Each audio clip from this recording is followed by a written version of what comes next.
Good afternoon, ladies and gentlemen, and good morning in the United States. Welcome to our panel discussion titled Mushrooming Anti-NGO Legislation in EU Member States and Its Implications, the Cases of Hungary and Slovakia.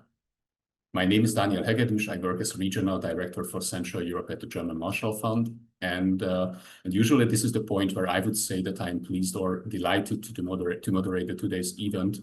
But I'm afraid there won't be much that's really pleasing or delightful in our discussion. The United States' retreat from its former role as guardian of democracy has contributed to an accelerated autocratization of illiberal regimes both within and outside of the European Union. It has fostered an emboldening international environment in which illiberal governments that are facing domestic pressure are increasingly inclined to deploy authoritarian measures to suppress political opposition, critical civil society, or independent media. The arrest of Istanbul Mayor Ekrem İmamoğlu and the raids on civil society organizations' offices in Belgrade, Serbia, are driven by the same logic as the recent anti-NGO legislation introduced in EU member states of Hungary and Slovakia. They only represent different stages of authoritarian repression. Both pieces of legislation under discussion today are practically historic milestones. The Slovak law is the first dedicated legal instrument aimed at systematically discouraging civic activism, infringing on freedom of association, and creating a chilling effect on civil society since the country joined the European Union in 2004. Moreover, it also constitutes the second national legislative framework within the EU that pursues these above objectives, which highlights that anti-NGO legislation is no longer a uniquely Hungarian issue, but rather a transnational phenomenon that is shaped by learning among illiberal elites.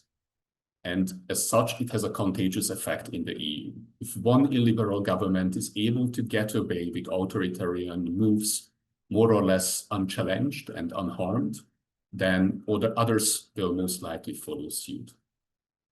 And since 2017, the Hungarian parliament has passed at least 4 laws that can be classified as anti-NGO legislation.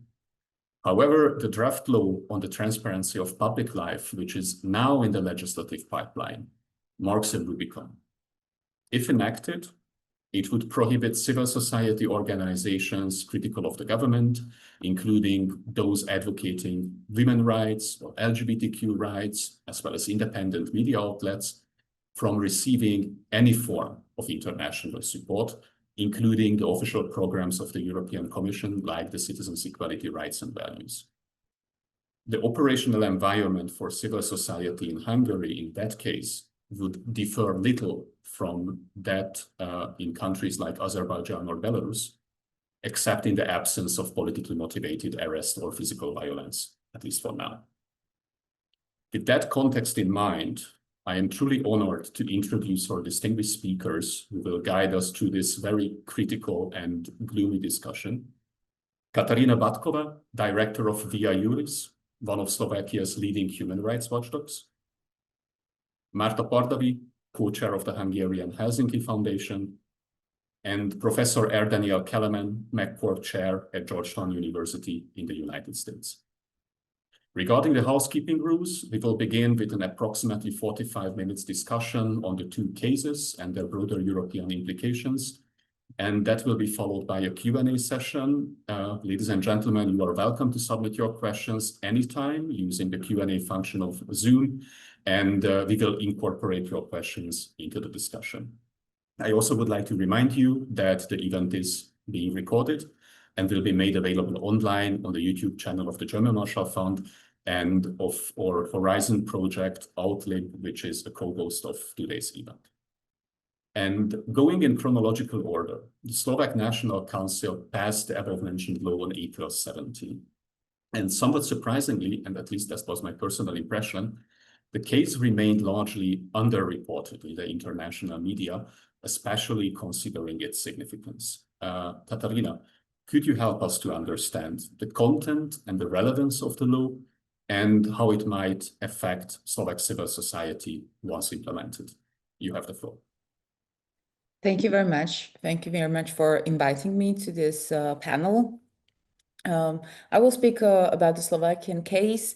First, let's say that the original legislation on freedom of association has number 83 from 1990.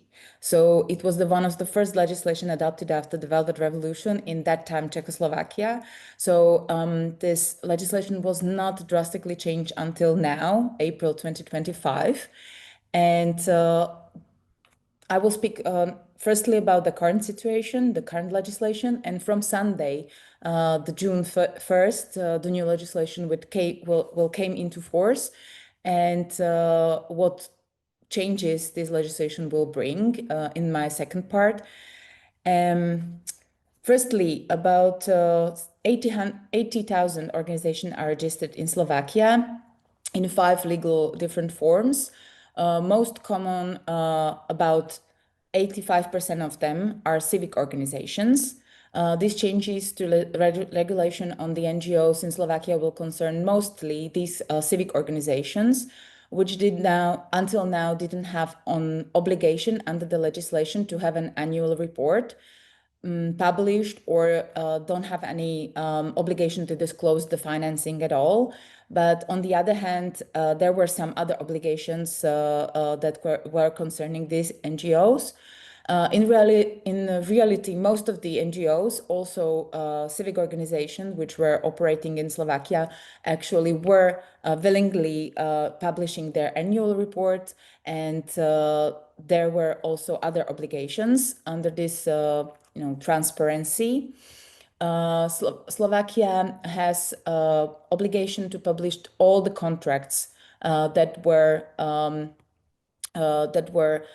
contracted between public institutions and any other private entities in its register. So all the contracts that were signed between the institutions of a state or local governments and the NGOs were already published. And also we have a mechanism of tax assignation, and the NGOs which are receiving money from this tax assignation mechanism over 3,030 euros per year must publish annually how they use the money. So there were quite a lot of transparency in using the public funds in Slovakia, but not towards the private one concerning the civic organizations. All the other legal forms of the NGOs already had an obligation to publish the annual reports. So there were lots of transparency in the NGO sector until now. But the government came up with this narrative that there is not enough transparency and we need a new legislation. As a watchdog organizations, we were in somehow trying to bring more transparency, and we were proposing some changes to these obligations. So some of the NGOs will have the obligation to publish the annual reports.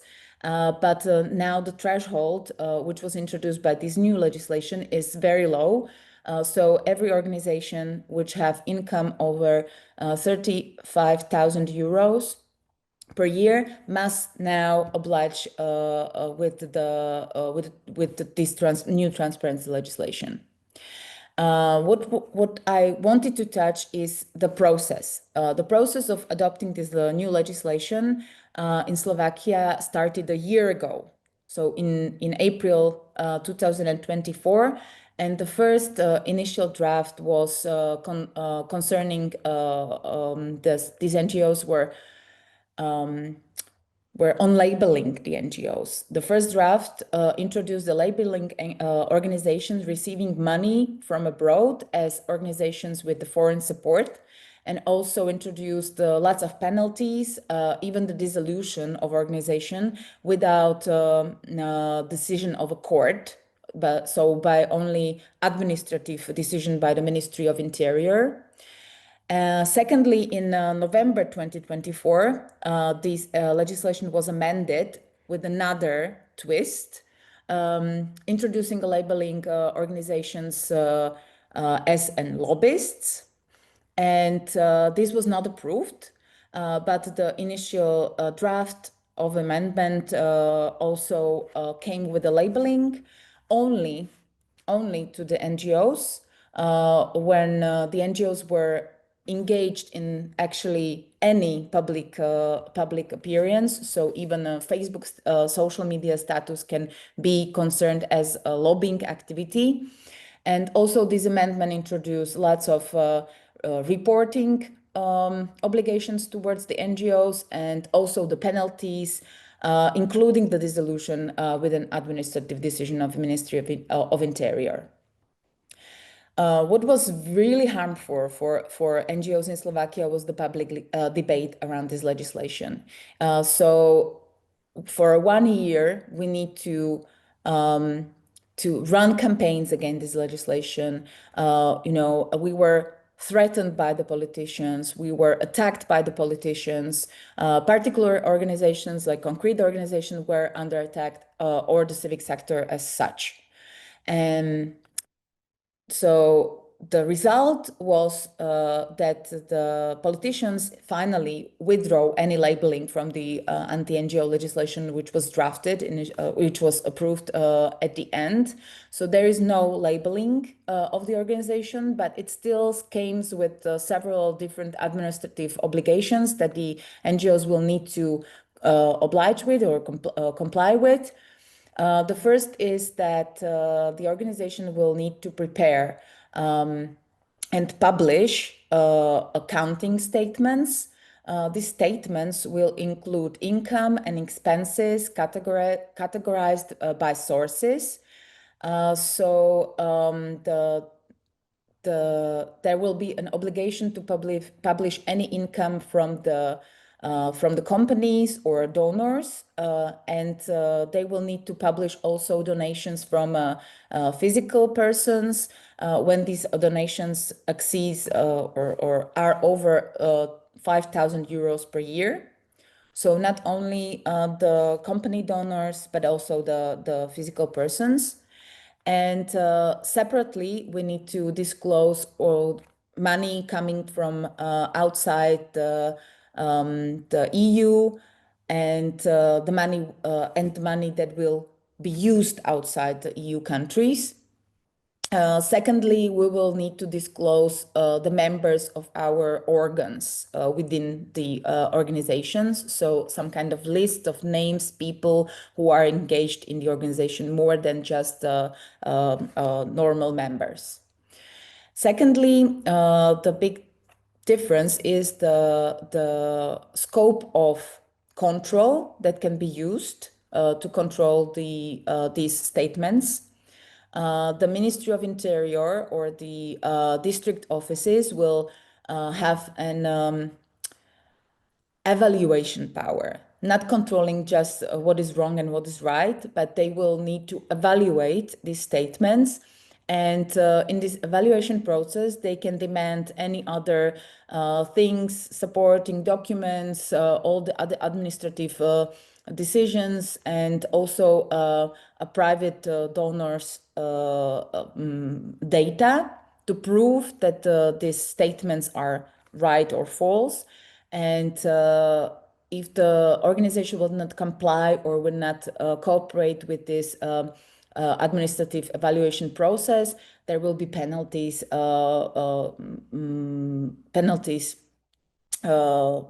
on these organizations, put on these NGOs, but there is no right to dissolute organization from not complying within the process. So this is something that the government withdraw from. And I think the most threatening part now is that the parliament approved that the organization operating in the civic sector will need to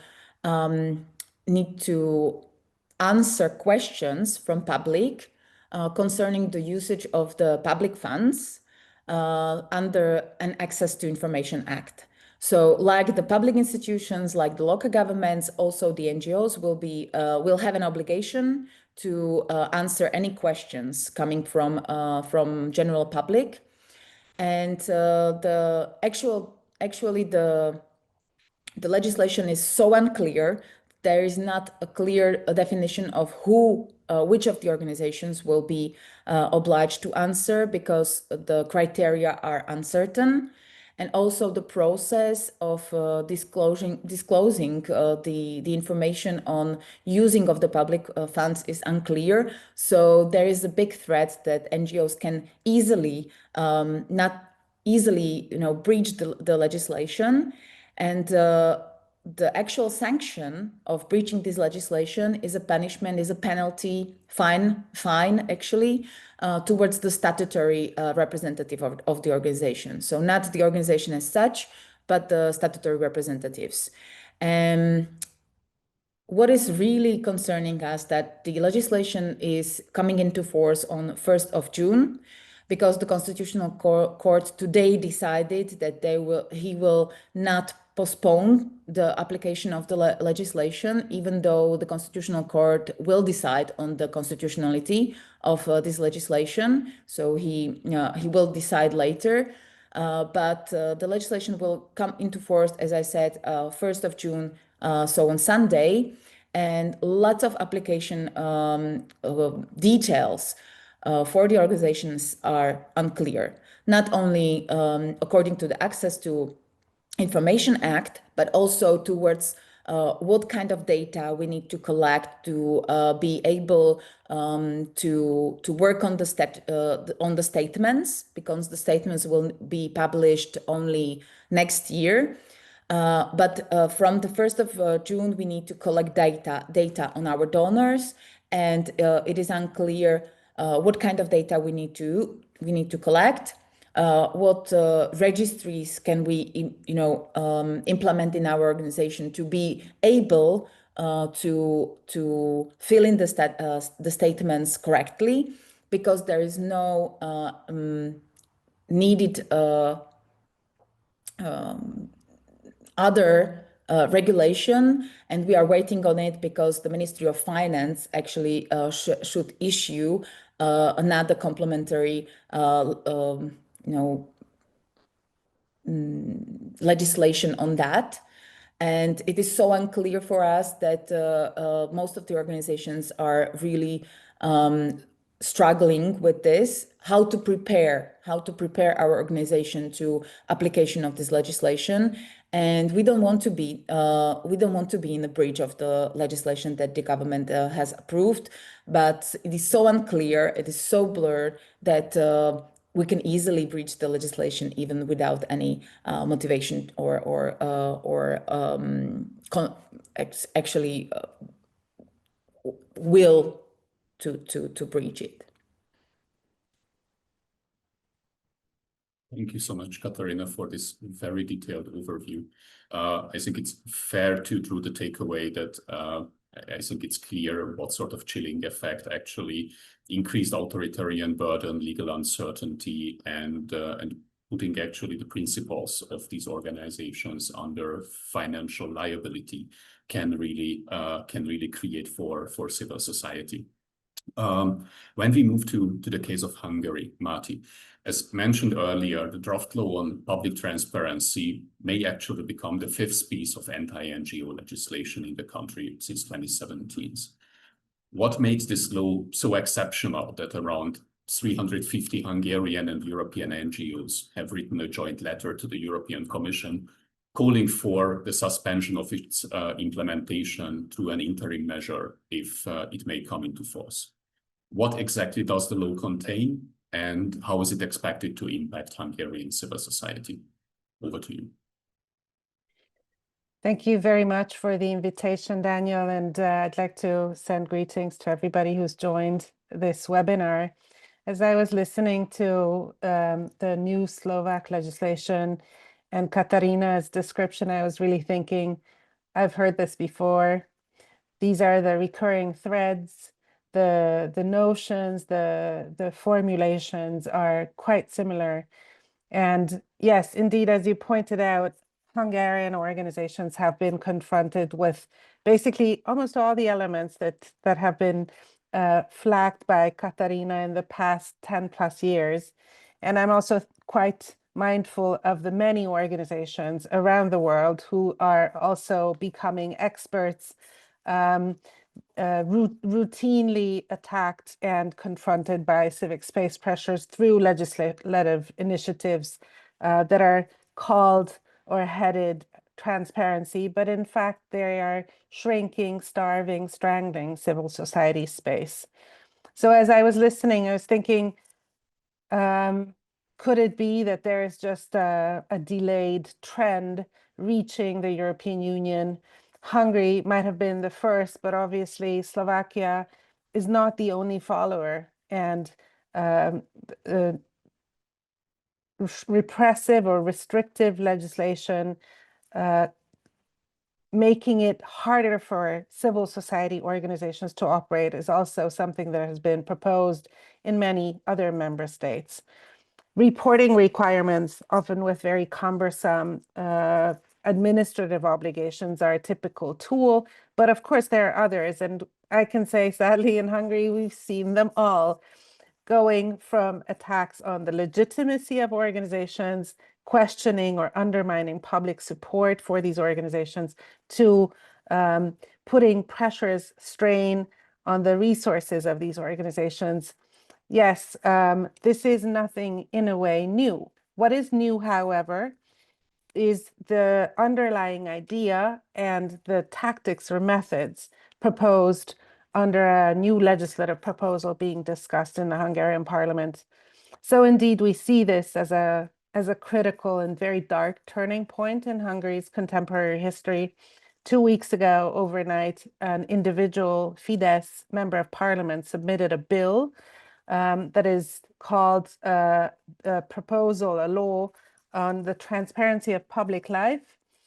Overnight, through the motion of a single MP, we've seen this before, of course. This is a method to ensure there would not need to be public consultations held, and people would be caught off guard when a very rapid parliamentary process would then follow. This is indeed what is happening in Hungary, and we're looking at the parliamentary session on June 10 to 12, having a final vote on this clearly very harmful proposal.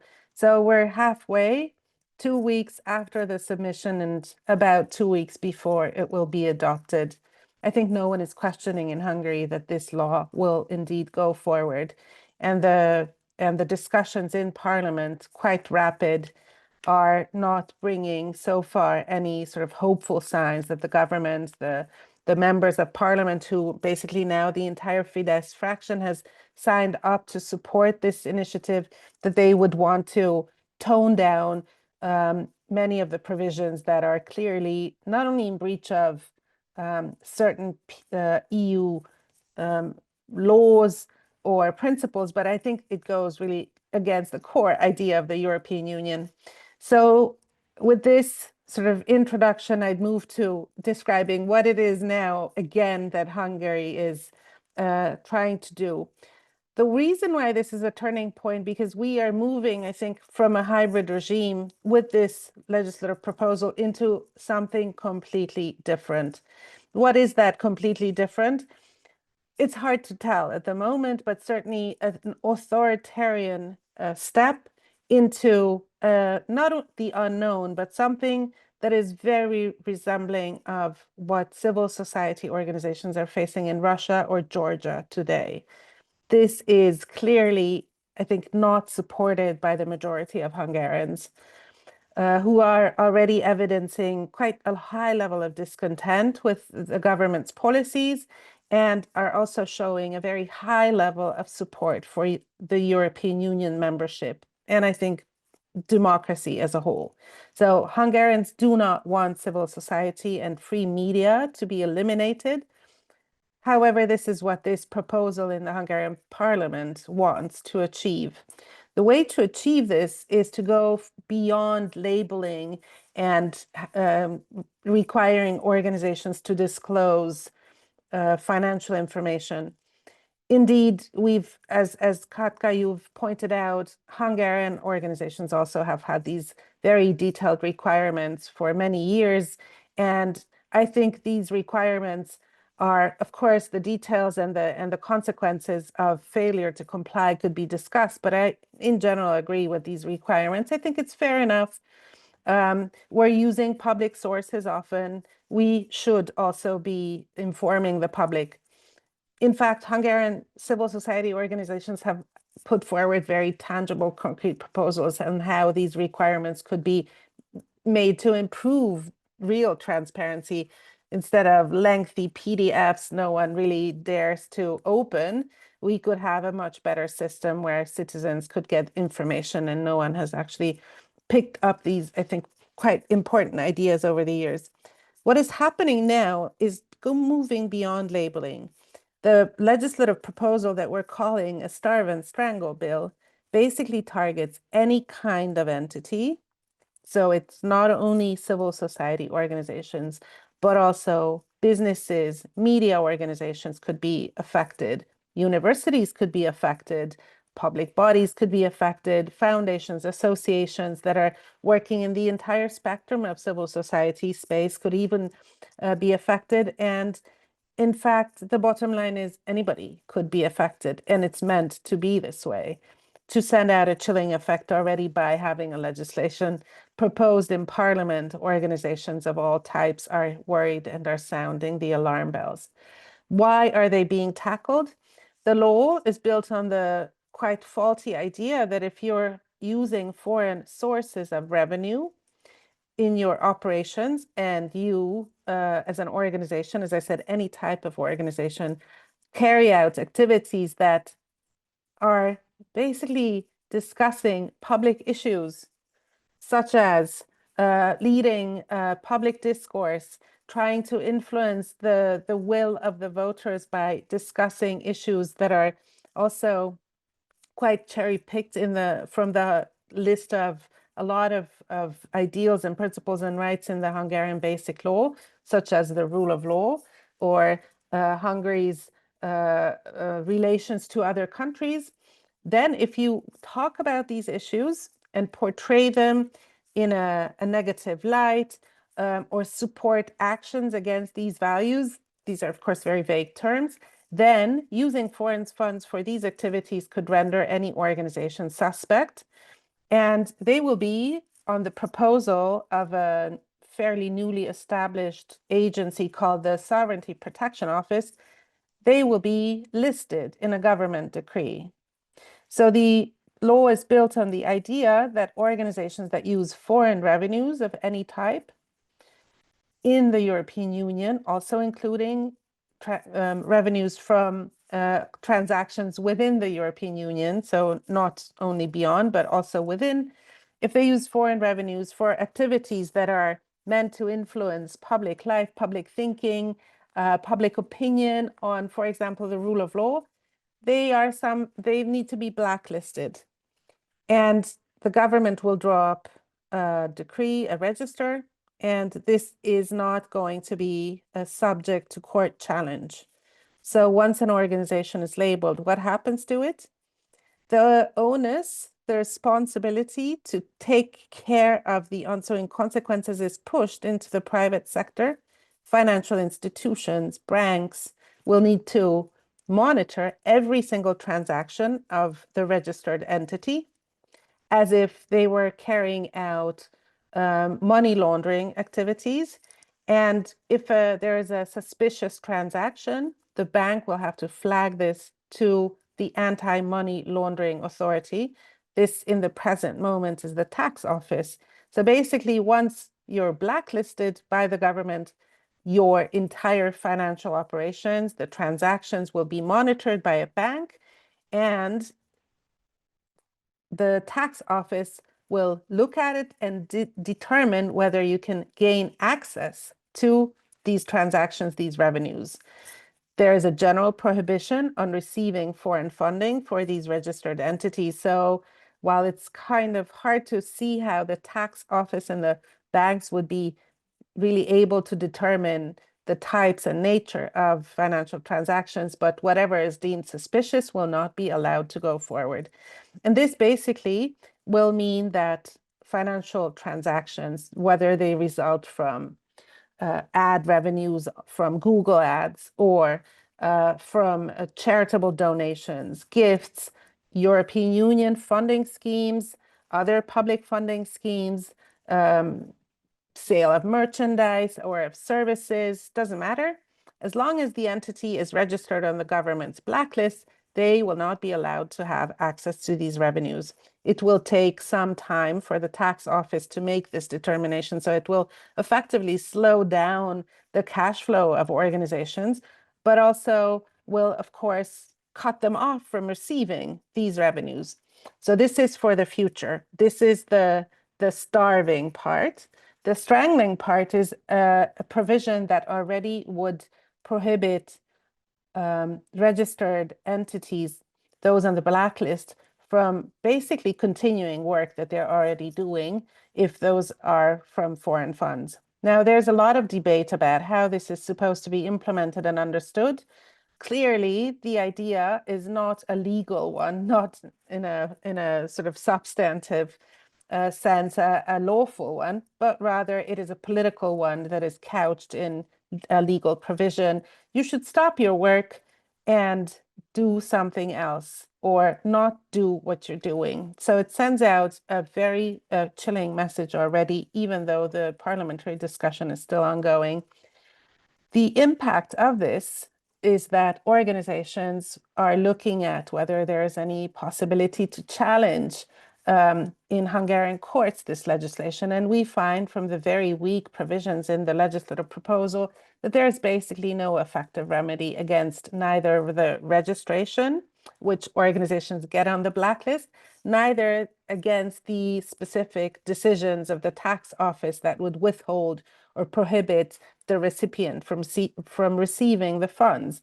You can go to the Hungarian Supreme Court. It's mandatory to have a lawyer represent you in that procedure, but the Curia will not be able to change the tax office's decision. So it can just tell the tax office to perhaps do its job over again. And the Curia's procedure will not have a suspensive effect. You will not be even able to ask for this. So it's going to be an empty procedure. And I have to say, the Curia has been a subject of a lot of conversation lately. It is one of the key domains of concerns about judicial independence and political capture of a court system today in Hungary. So it is certainly not seen as an effective legal remedy.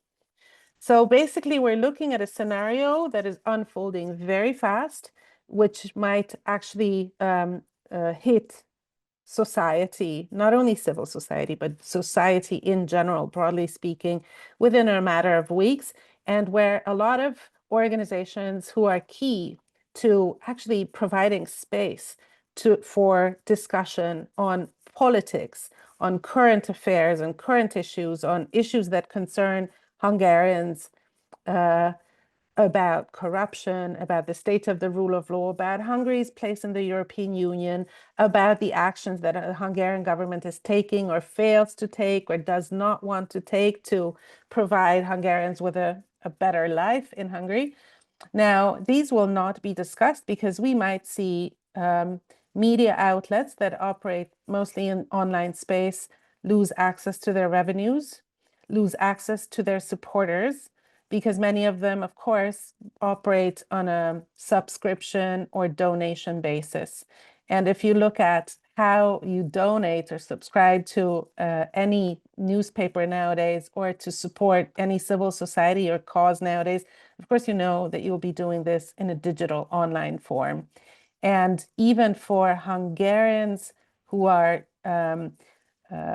giving to these organizations or enter into contracts with them, the law will prescribe a cumbersome, paper-based, old-style procedure that is actually really purposefully off-putting and makes it much harder for organizations to receive even donations or fees, revenues from the Hungarian public. Now, something that I think is you mentioned also, Katka, in Slovakia and around Central Europe has been quite an innovative and important source of revenue for civil society organizations is a tax designation. So Hungarians can also offer to give 1% of their income tax. Just now, a few days ago, the income tax filing deadline was over, and many Hungarians, knowing that this law is about to hit us, gave to independent media outlets or civil society organizations their tax designations. When they were doing this, they thought that these organizations might be barred from receiving these revenues next year, but they would still have access to it this year. And so many came out and gave. And all of a sudden, just yesterday, it turns out that in the parliamentary discussions, there is an amendment that would basically retroactively undo the will of these taxpayers and take away the already designated, already offered tax donations, and would instead redirect it to a government established foundation that provides medical charitable support to patients. So I think Hungarians are also feeling that they have been completely duped, that through this cynical move, that not only is the Hungarian government telling them that interactions with foreigners, financial transactions on a European market is something that the government could, on a purely arbitrary and political basis, prohibit, but it also takes away their little autonomy that they have when they can designate who the beneficiary of their taxes should be. I think we've seen, yes, Dania, you pointed out, of course, a high level of attention and alarm to this law already. Hundreds of organizations in Hungary are signing a protest, including media outlets and civil society. Hungarians, a few days after the law was proposed in the Hungarian parliament, came out and protested in very high numbers, quite spontaneously, in front of the Hungarian parliament. And of course, European civil society media outlets are mobilizing. But I think we go beyond the usual circle of those concerned. So I note that the Hungarian Federation of Advertisers, for example, has expressed concern, and this is an industry platform. Hungarian lawyers groups have also called into question the entire idea of the law. The Hungarian Bar Association has said that this is, so detrimental to the rule of law. It sends out a very chilling effect or message and effect to businesses in general in Hungary, who have, many of them, experienced that the rule of law system is not as protective to everybody as it should be. And so when you think about the future, the very short-term future of Hungary, once this law is in force, I think we have to see that the level of uncertainty increases, that Hungarian organizations will be blocked from taking part in a European or transnational interactions that result in some sort of fiscal transfers. This also means that apparently the government can designate a discussion that is absolutely needed in a democracy on the state of the country, the state of our democracy, as something unwanted foreign. The only thing that is missing from this legislation is the word undesirable, something that would basically put the cherry on the cake and completely render this carbon copy of the Russian law. So here we are in Hungary, mobilizing, protesting, advocating, calling on the European Commission, and perhaps we can talk about later what to do. But we also see that the time is running out, and the clock is really ticking. Organizations see a listing by the now infamous Sovereignty Protection Office as imminent. There's been a steady stream of its reporting, smearing organizations and calling into question European Union funding schemes for furthering fundamental rights and rule of law values in Hungary as something that is as if it was alien to our country.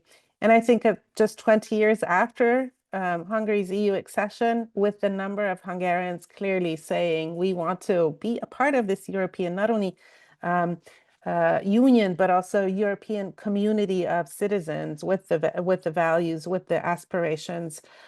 I think this is something that should be watched with alarm, and it can be very easily copied into other legislation. The Slovak already sets a springboard for further repressive steps like this. So everybody should be concerned because the spillover effect, the mimicry is very, very easy. Thank you. Thank you so much, Marty, for this highly exhaustive analysis. And I think there are really a lot of, I would say, particular questions related to this law and impact that we need to discuss later. And I also would like to encourage you, ladies and gentlemen, to submit your questions in the Q&A, and we will take them with us in the future part of the conversation. But now turning to you, Dan. You have been studying the relationship between the European Union and its autocratizing member states now for more than a decade. And you have authored some of the most frequently cited academic papers on the subject. How do you see what kind of threat, if any, do these laws pose to the legal and institutional order of the European Union? So what can be their EU-level impact beyond the obviously highly destructive impact at national level? Over to you.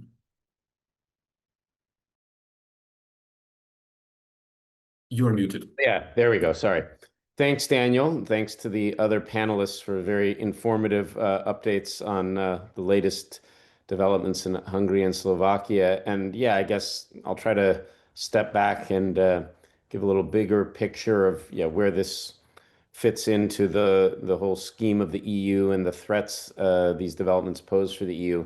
I mean, I think I'd start with something Marta said, which is that these latest moves, like in Hungary and Slovakia, also signals that these regimes are perhaps moving into something different, a new form of regime that is more openly authoritarian. So as you yourself, Daniel, have written in your work with our old professor Bozoki, basically the situation in the EU is you had these hybrid regimes, sort of hybrid between democracy and authoritarianism, that were somewhat constrained by being EU members. So in other words, the EU put outer bounds on how authoritarian they could become because they didn't want to go so far as to provoke, a big reaction from the EU. And so essentially what we're seeing now is testing the limits of that. How far down the pathway toward full-blown authoritarianism can they go without provoking a kind of reaction that they would find particularly problematic? There's, of course, already been some reaction, which I'll get to with some of Hungary's funds being suspended, but it hasn't proven really hugely problematic for the regime so far. So they're trying to test the bounds. And they're doing this in a context where they feel confident because of the international environment, because Trump is in power, USAID funding for NGOs disappeared. There's a kind of international environment that these regimes feel supported by. So they feel they are on the ascent and their message is sort of gaining ground within the EU. So they want to see what they can get away with. And I guess before I get into the EU reaction, I'd say, the biggest starting point is to understand that the days when we worried that sort of far-right populist or authoritarian-leaning parties would come into power and try to take their countries out of the EU, those days are gone. I mean, if we think back, in the context of Brexit and when we had parties in France, Italy, other states talking like that, there was a lot of worry in many circles that, this could lead to a dissolution of the EU or states, trying to Frexit, Brexit, etc., right? Huxit. Well, I think the message now is that is not the worry. No one wants to leave the EU. That is not the concern. The thing we need to worry about is that these governments, these parties once in power, want to stay in the EU and transform it from within. They want to make the EU a very nurturing and vibrant place for authoritarian member states to coexist happily with other democracies and to get EU funding and have the benefits of membership. So that's the real challenge. Now, as you said, of course, this is very problematic for the countries where it happens. They're losing democratic governance. They're losing the protection of fundamental rights. You're seeing various minorities, whether it's ethnic minorities, sexual minorities, immigrants, being persecuted, fundamental rights being infringed. But in addition to all those problems, there are fundamental problems for the EU as a structure when this happens. So why? Well, because these regimes inevitably want to poison the EU from within. They're not content to just have their authoritarian practices nationally. They want to infiltrate the EU institutions and sort of spread, like the way a cancer metastasizes. They want to spread into the halls of power in Brussels and Strasbourg. And by the way, this is something, it's not unique to the EU. In a lot of my writing, I've made comparisons with kind of federal systems around the world where you've seen this. Right here in the US, where I'm from, after the Civil War, for instance, we had authoritarian one-party states that practiced a version of sort of racist authoritarianism, oppressing their African-American citizens and having one-party rule by the Democratic Party back then. And it lasted for nearly a century after the Civil War. But they didn't just have authoritarianism in those southern states. They also infiltrated Washington and got their people in positions of power in Congress and in the administration and basically poisoned our democracy at the national level. And that is what people like Orban want to do. They want to put their people into positions of power in the EU institutions. They're already doing that, and infiltrate. So that's a huge problem for the EU. And in fact, I would say it's an even bigger problem for the EU than for any normal state, whether the historic US or other places where this happened, like Argentina or Mexico. It's a bigger problem for the EU because the EU makes a lot of decisions by unanimity. So that means that very often these governments are in the position to block EU policy, to veto foreign policy, the EU budget, etc. And because they're in that position, they can practice extortion, right? So that's what we've seen Orban doing, and that's what we'll see Fico doing, I think, is in the future, is extorting using their veto threat, to get the EU to back off. So we saw Orban in that famous incident about a year ago where he basically extorted the EU into releasing a big tranche of the funding that had been suspended to Hungary in order to get support with some of the foreign policy and budget things on Ukraine. So we'll see more of that. So that's why it's very problematic for the EU. The EU ultimately, it's not a state. It doesn't have a big tax base, an army, a police, or extensive administration.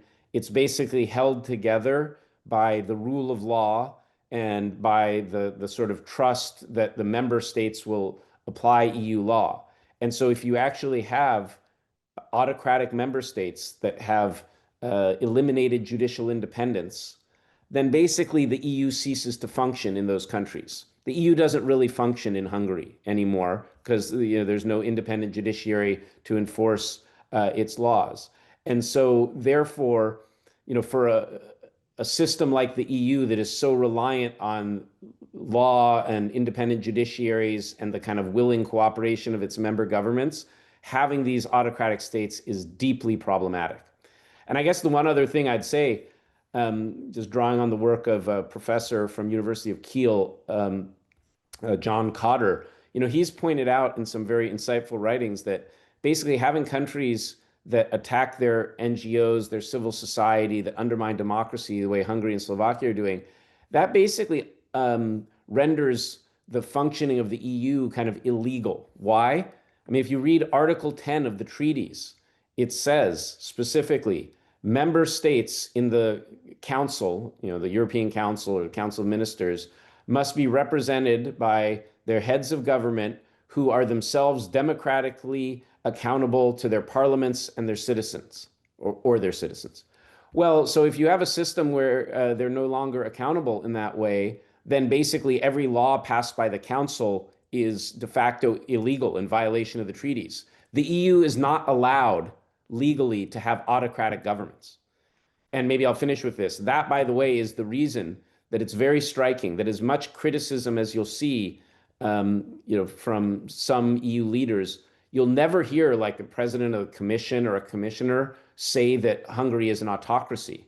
They can't admit it, because if they admitted it, they would admit that the EU is operating illegally. So they'll never say it. And I guess the very last thing I'll say is there have been some, encouraging developments, not maybe from the council or from from the commission, but just the other day we saw the parliament, a letter released. I can put it in the chat. A letter sent by, I think it was 26 members of the European Parliament, calling for an immediate suspension of all EU funds to Hungary. They were picking up on a recommendation that Kim Schepele, John Moraine, and I had written 3 years ago now, in a report for the Greens group in the European Parliament, where we said that all EU funding for Hungary should be suspended. So it's nice to see MEPs from many party groups just the other day backing this idea, because I think ultimately that's the way forward, is suspending funds completely to regimes that are no longer democratic. Thank you. Thank you so much, Dan, for this thought-provoking contribution. And I certainly would like to come back to your point, what you made, that actually the EU already ceased to be operational in Hungary. But before we would go into the Q&A, I think there is still one very important question in the room that we need to answer. And this is that what can be done and what shall be done, actually, by the civil society in Slovakia and in Hungary, EU institutions, potentially fellow member states of these illiberal or autocratizing countries and governments, and potentially also charities, donor organizations, and civil society organizations in the European Union and abroad. What can be done in this case? And I don't know whether any of you has some answer, I think, to this very, very central and pragmatic question. Marti. So what can be done? Well, first of all, the first point is that what needs to be said is that this kind of restrictions in the European Union that hinder a free and vibrant civil society are unacceptable. And I'm not sure everybody can subscribe to this statement anymore in the European Union.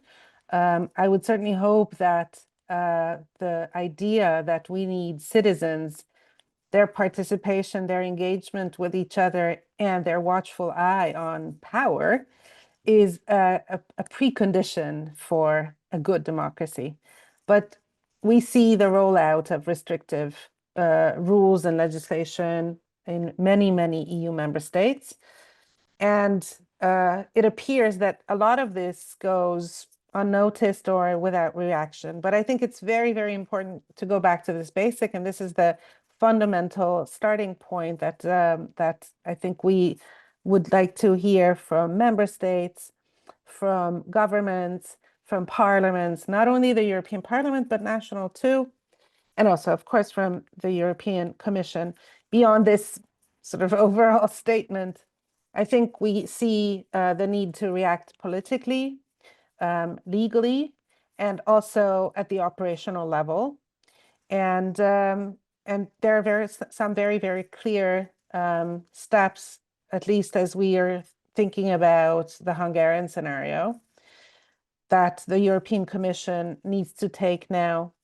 So in the past 2 weeks, obviously, I think we've moved a little bit the needle from the European Commission for saying, well, this is just a draft legislation and we are not able to comment on it. And I did not even hear an immediate statement of concern to something which is far more closer to the appropriate response, where we've seen the Commission through its spokespeople express utter concern at this legislation. We've heard Commissioner McGrath, who's in charge of basically the justice portfolio, express deep concern about this, and we've heard how the Commission would be ready to use all its legal tools once this law comes into force. And of course, the legal tools in this instant case mean using infringement actions. There will be a new law.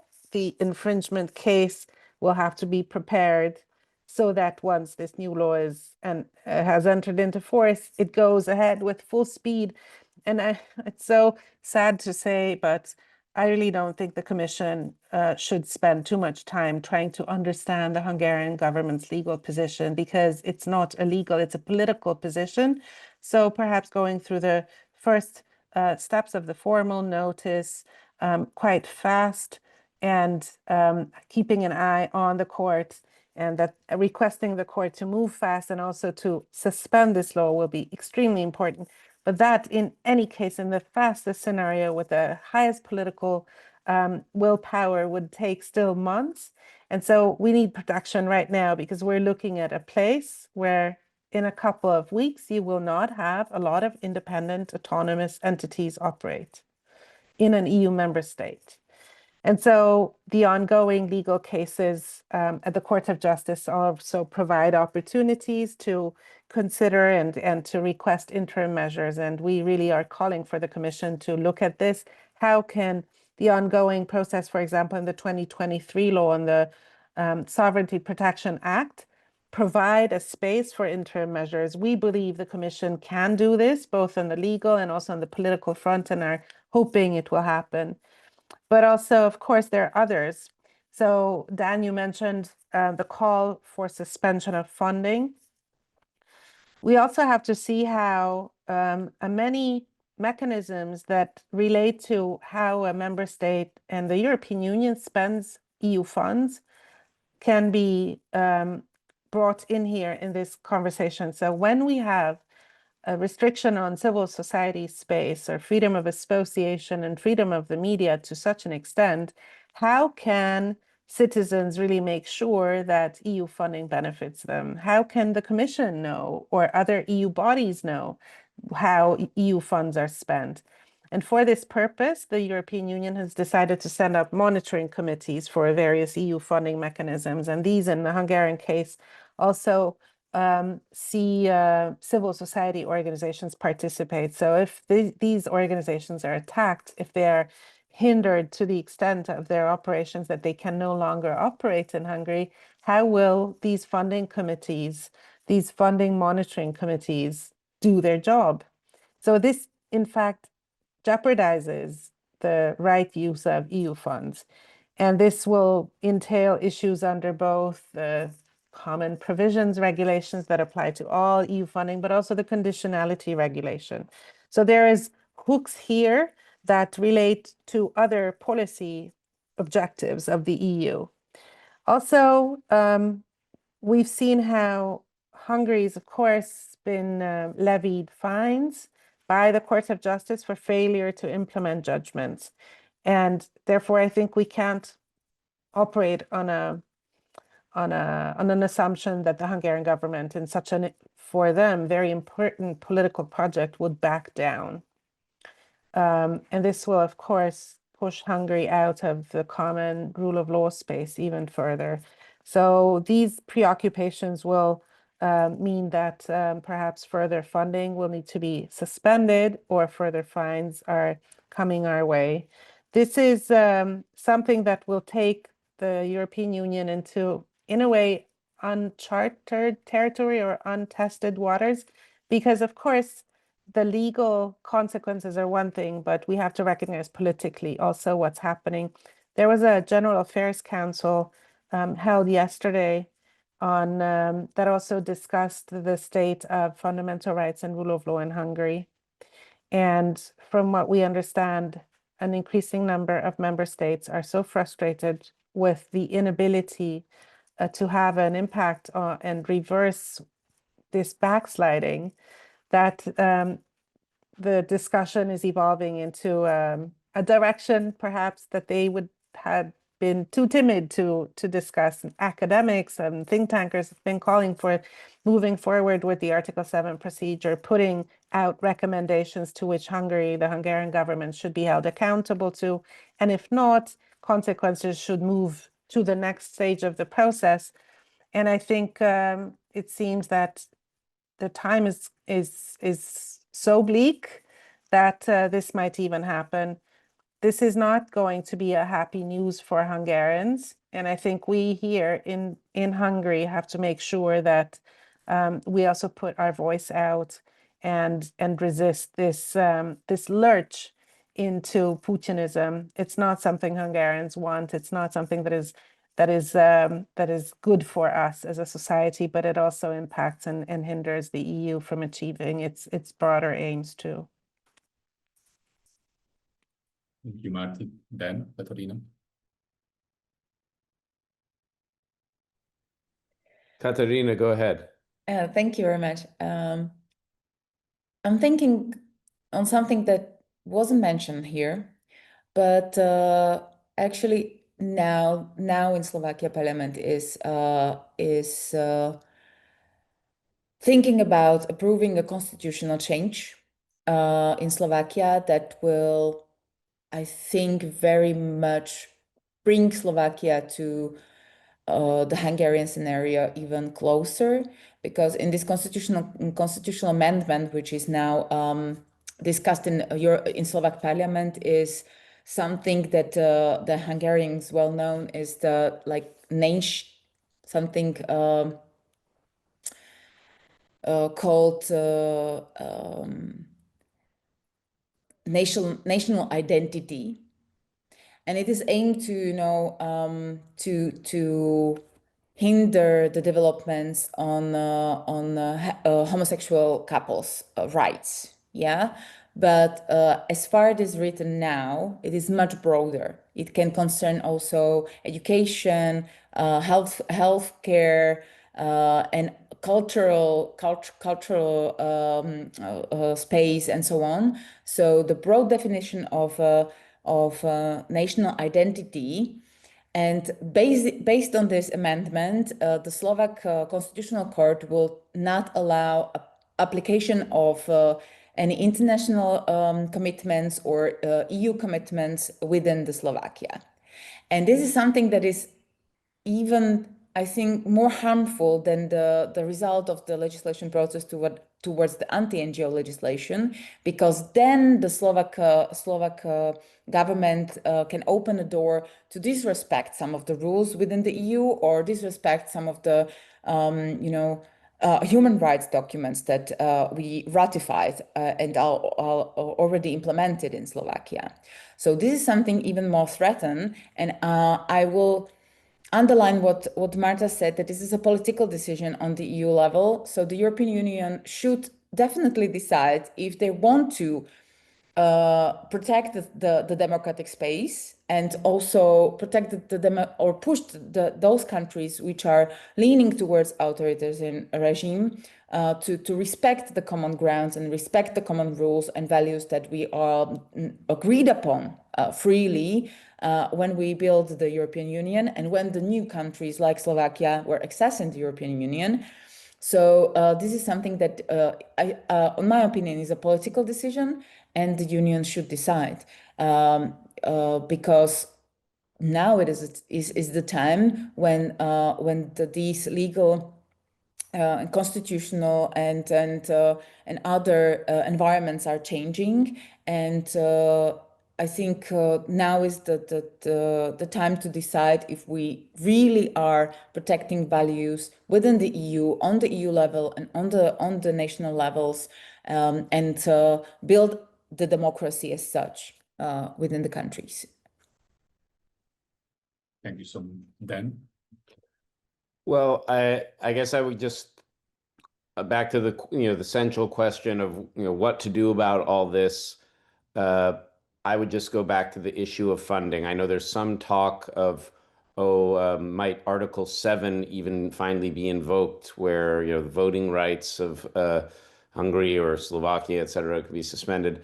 I think that's a distraction, really. I think the focus should be all on the money, right?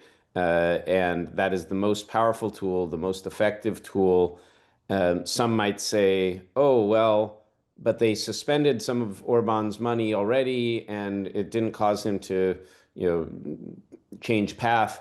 But I think the answer there is they didn't suspend enough of the money, and they haven't held out long enough, and he still was able to keep his operation and his whole system of paying off, using EU money, various supporters as in a kind of patronage network. Really, they need to dry up the source of funding, because the current situation is that essentially EU funding functions the way oil functions for sort of petrostates, where you have this resource curse kind of situation where there's this inflow of money controlled by the government. They can use it to distribute to their patronage network to hold, to support, their entire regime. And you need to dry up that source of revenue, because the number one thing is the EU should not be funding autocracy. Okay, you can only really start saying, oh, do we lack tools to do more once you've stopped contributing to the problem, right? For now, they are funding this, right? And I want to add that I think it's very hard for people in these countries. I won't, bring in Marta or Katarina, but whether you're in the NGO space or opposition politicians, I think particularly, it's very hard for opposition politicians in these countries to advocate for like a total suspension of funds, because that will, of course, hurt regular people. It will hurt the economy. It's very hard to do that. So it's easy for me as an American, far away, to do it. You might say, oh, well, how about the regular people that will suffer? And I feel for that. But honestly, I think the only way to really dislodge these regimes and to make them feel pain is to suspend the funds coming from the EU. Thank you, Dan. And I wouldn't like to slip in the speaker role, but as much as I agree with you regarding the importance of the funding, I think the talk about Article 7 is more than just disruption. In spite of all of the difficulties to conclude Article 7, paragraph 2 with the consent, because if we consider the need to extend actually the sanctions against Russia already next month, and the extortion capacity of the Hungarian government on that regard, together actually with the geopolitical importance of the sanctions and what could be the implications if the EU would fail on them. And I think it's primarily a strategic action of self-defense that the voting right of the Hungarian government should be suspended.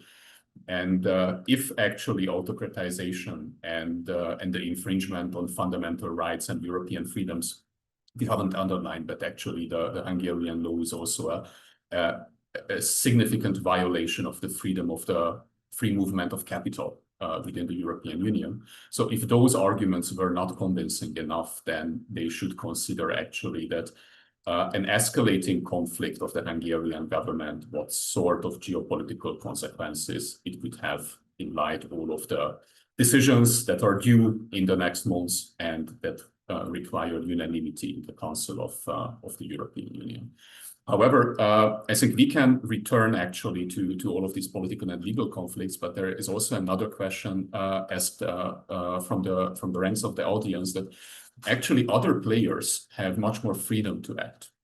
Donors, charity organizations, international civil society partners.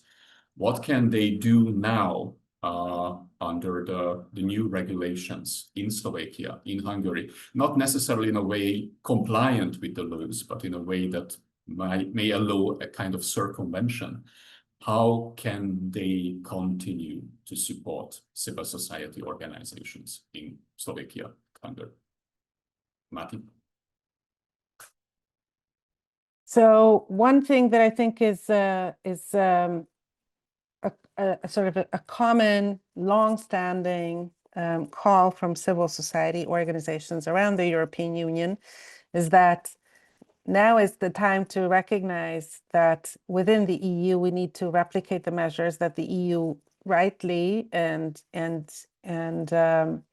sometimes even boldly does to protect civil society and human rights defenders outside of the European Union. Of course, there's a lot to discuss about what the EU does outside the EU and its human rights record, obviously, but there are funding mechanisms and other support mechanisms that are in place, but there's nothing in place because we have been, I think, quite for a very long time,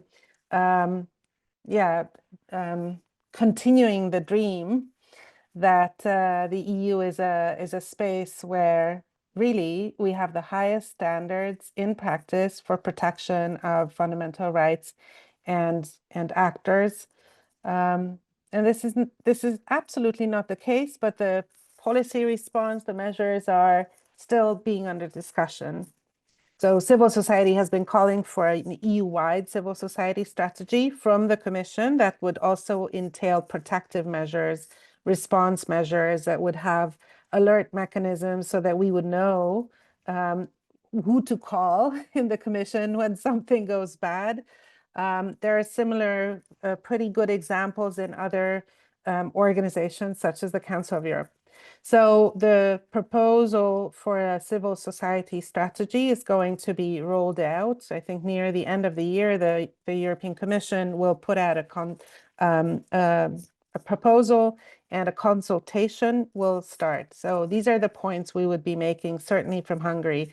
We need emergency measures. We need flexible funding rules, because now it is quite a likely scenario, perhaps an almost certain scenario, that Hungarian organizations that are going to be blacklisted are going to crash out of ongoing EU funding mechanisms. If universities are targeted, they'll crash out of Horizon, those few universities which still have access to it. Civil society organizations working from a wide range of EU funds will not be able to participate for the future, but also they'll lose their access immediately. And for this, we have nothing, no mechanisms, no flexibility. We have no understanding of what happens then. So this has to be thought through, and perhaps just without going through whole, very, very elaborate policy cycles, it can be fixed quite rapidly at an operational level. Probably the tools are there, and we need to the Commission to also address this, but also longer term. Can you imagine that we're looking at a scenario where Hungarian journalists might not be able to carry out their work anymore? We've seen, of course, journalists being in Hungary also being targeted by spyware. It was discovered and then nothing happened. Everybody knows this happened. There were no measures taken to prevent this in Hungary and also in many other EU member states. So what will happen to them? We want Hungarian journalists to do their job in Hungary in Hungarian language, right? We certainly don't want to see a replication of scenarios unfolding in Russia and Georgia. So immediate emergency support is really important. But first of all, I think the bottom line is that this law cannot be allowed to go forward in Hungary. So all our efforts will be concentrated on this. Thank you so much, Martin. Katarina? Yeah, we will probably produce an amicus curiae to the Constitutional Court to raise our arguments against this legislation.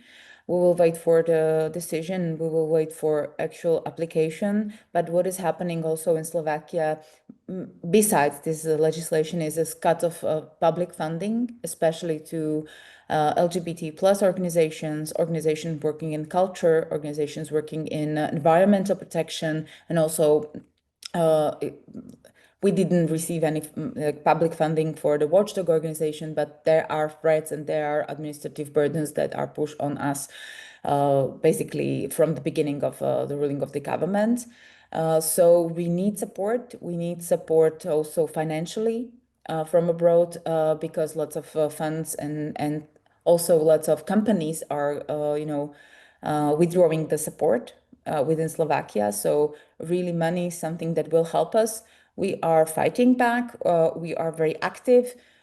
We were protesting. We are running campaigns against this legislation, and we are trying to do our best to provide the legal support for organizations in particular cases. Especially from the areas as a legal organization, we are trying to be as helpful as we can and provide support. But this is also a matter of financial support that we can get as an organization, as a platform for democracy operating in this environment. So yes, and also the support from abroad towards the effective and flexible funding from the EU, and also, as Marta said, for the overall strategy of the European Union for protecting the civil society, because we really need to talk about protection that the civil society and freedom within the civil society need, and also the journalists. This is the same in Slovakia. They are attacked by the politicians every day, even though the overall regulation environment for media is more or less free for now. The public media broadcaster was overruled by this government already. Thank you so much. I would like to come back to 2 points made by Martin. The first one was that actually both EU institutions and donors should actually start implementing similar measures within the EU, what they do actually outside of the EU. And here just one remark. Actually, we have seen a lot of donors pivoting towards the global south over the past couple of years, abandoning democracy promotion within the broader West. And we already touched upon this issue, but I just would like to underline that we are not talking exclusively about Slovakia and Hungary, but we are talking about transnational learning and contagion effect. And I really hate to highlight that just this month, there was a legislative proposal in the US Congress that tried to blacklist actually charity organizations on political grounds in the frame of the reconciliatory budget draft. Meaning that actually not only NGOs, civil society organizations and media organizations in Slovakia or Hungary are targets, but actually all of us can be a target. And pretty much those organizations can be targets as well, to abandon actually working on safeguarding Western democracy. So potentially we should in some way refocus on self-defense without actually abandoning or questioning the importance of democracy work in the global south, because ultimately we are all targets. And coming back to your second point, you mentioned that everything needs to be done to stop the implementation of this law. And I would like to ask back to you and Dan, how it would actually look like if out of the blue and in a fully supported but rather surprising way, the European Commission would really ask the CGEU to impose an interim measure on the implementation of the Hungarian law. Because as Dan mentioned in his introductory note, actually the EU already ceased in some way to operate in Hungary, because the Hungarian courts and other state institutions are not necessarily neutral. Would they implement actually the CGEU ruling? Would they remain compliant with EU law or with the Hungarian legislation? And it's not only a question actually or with regard to the state institutions, it's also a question regarding the legal compliance of all of the financial institutions and banks that need to implement the law and actually monitor the financial accounts of the listed organizations. And I fully agree that it might be actually a test for the resilience of the EU legal order, but it can be a test of the resilience of the authoritarian legal order in Hungary. Because what will the Hungarian government do if, for example, all of the banks operating in Hungary will choose to be compliant with the ruling of the CGEU, not with the Hungarian legislation? So I think it will be a highly interesting, but also very opaque situation. And I don't know what's your analysis and expectation in that regard. Marta, you want to go ahead? Yes, but so these questions are for the moment, I think, although they're fundamental, but they're hypothetical, and perhaps so some of the scenarios or situations in Hungary, I think, are a little bit more nuanced, Hungary hasn't crashed out of the EU legal order altogether. Just today, I heard about a judge who turned to the Court of Justice with a preliminary reference request in a case where we thought this would never happen.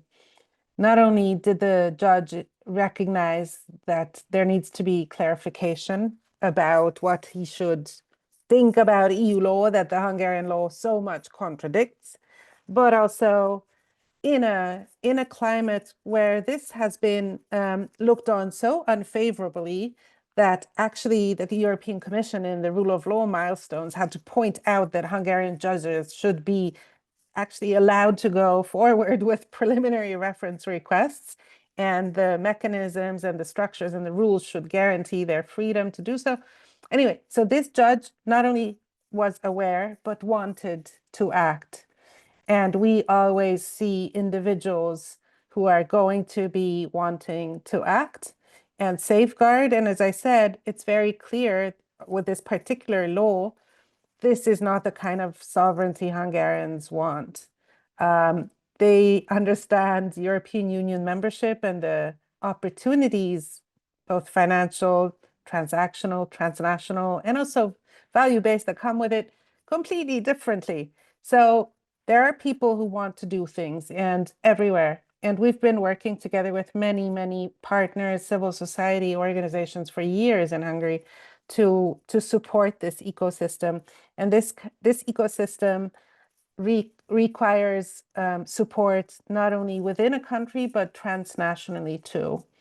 Also, I would say now the transatlantic dimension is also extremely important. And so not only have we been working with the partners in Hungary, but also across borders with many European Union-based organizations.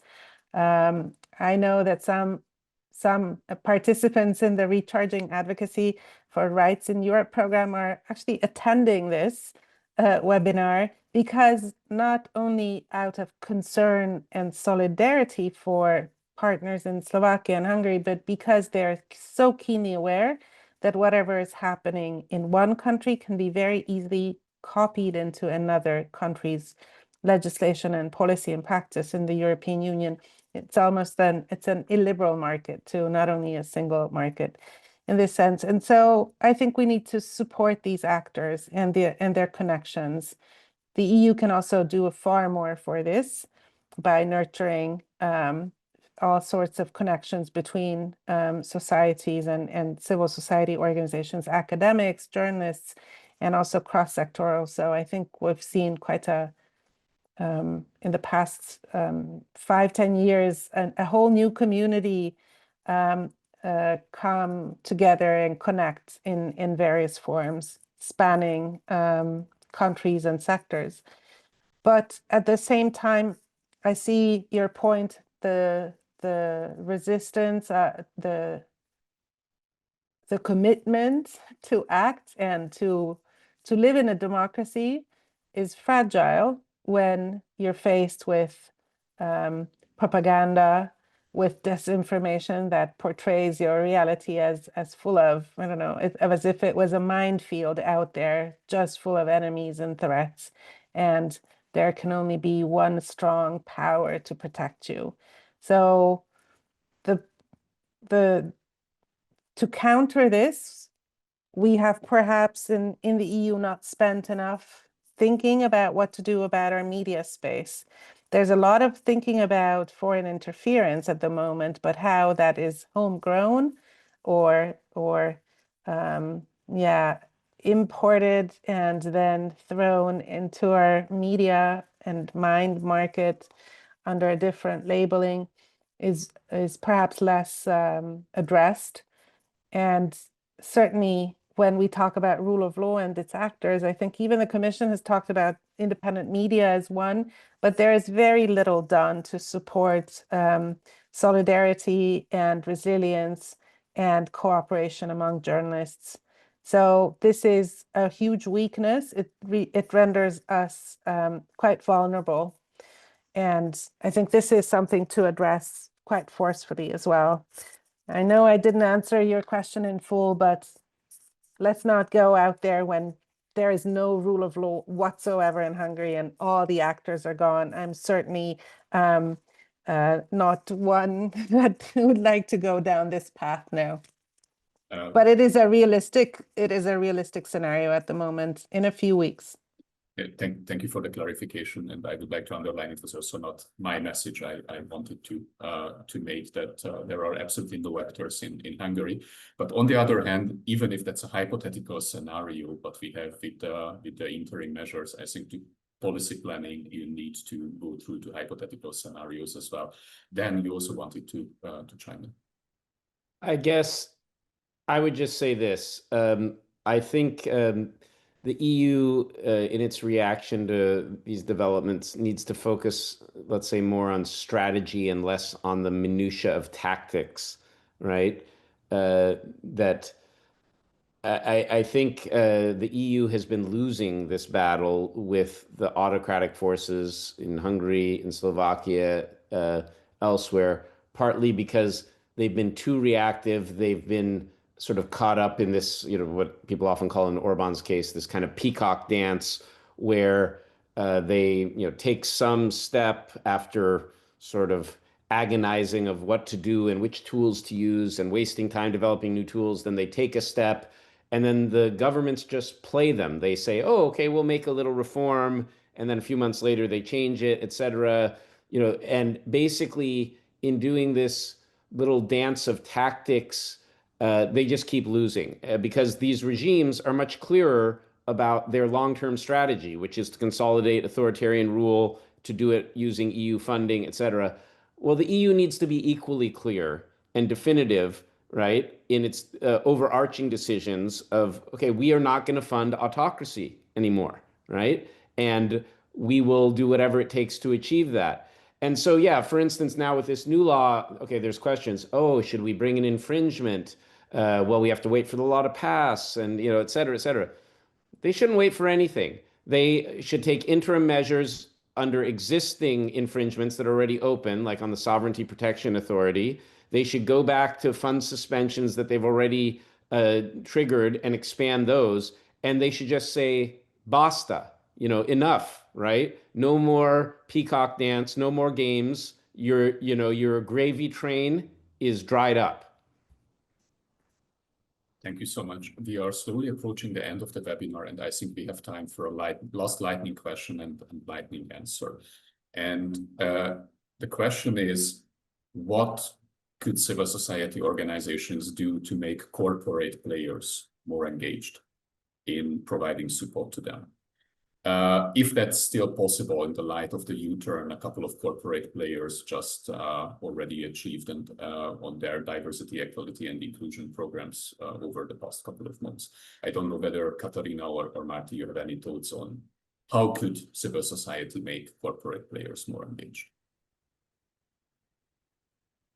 I will be a little bit open, I think, for this, because we have lots of international companies operating in Slovakia.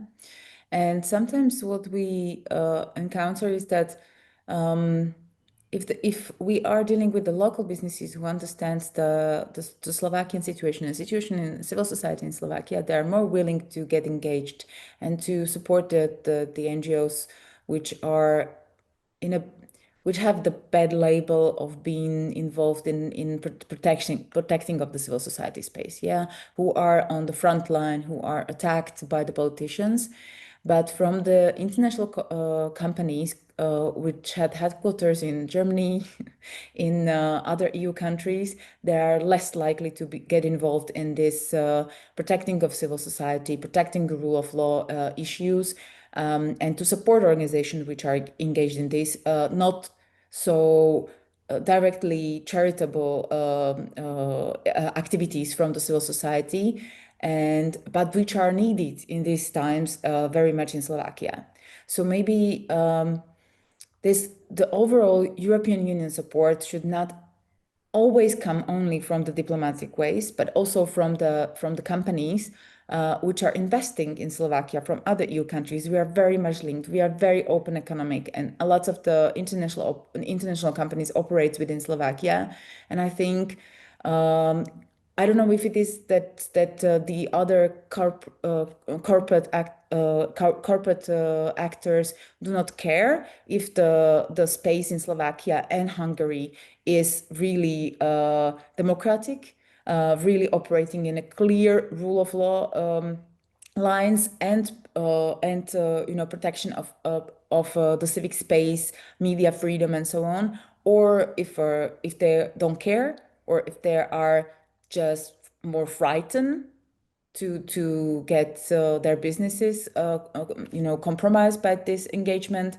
But I think it is our common European responsibility to protect the space, not only in my country, not only in Germany, not only in the headquarters or headquarter countries of these international companies, but also on the other countries with which they're invest in, actually, because it is clear from Georgia example that if the space, the operating space for this company is clear, based on rule of law and democratic principles, the businesses are more protected, actually, and more willing to grow within this space than under authoritarian regimes, which are not so predictable, which are not so open to protect the investments of these companies, actually. Thank you so much. I think we shouldn't end with bleak conclusions. So potentially, I would like to underline that I saw some silver lining, actually, in the contributions. And the silver lining was highlighted by Marty. And that was actually individual agency. So as long as we have individual judges having the courage to start preliminary ruling procedures, as long as we have individual donor organizations providing lifeline support for Hungarian and Slovak CSOs, even if it's not according to the letter of the national legislation in these countries, as long as we have national governments building majorities in the EU Council to condemn authoritarian measures in fellow member states, like we had the case with the Dutch government and in the letter of the 20 member states in the Article 7 or related to the Article 7 procedures, then I think there is still hope and there is silver lining. And I think we should take this message of individual agency from this highly engaging discussion, for which I am absolutely indebted and grateful to you all. So Katarina, Marty, Dan, thank you so much. I hope this was not the last time that we had such a conversation, even if I think you would agree with me, Marty, that based on the legal analysis of the Hungarian law, this conversation would qualify to be blacklisted. But notwithstanding this, ladies and gentlemen, also thank you for being with us today. If you are interested in our European democratic security related work or regional work in Central and Eastern Europe, please follow our social media accounts. Please follow the social media accounts of Via Juris, the Hungarian Helsinki Foundation, and share their really crucial analysis to the situation in these two countries now. And I wish you a wonderful day.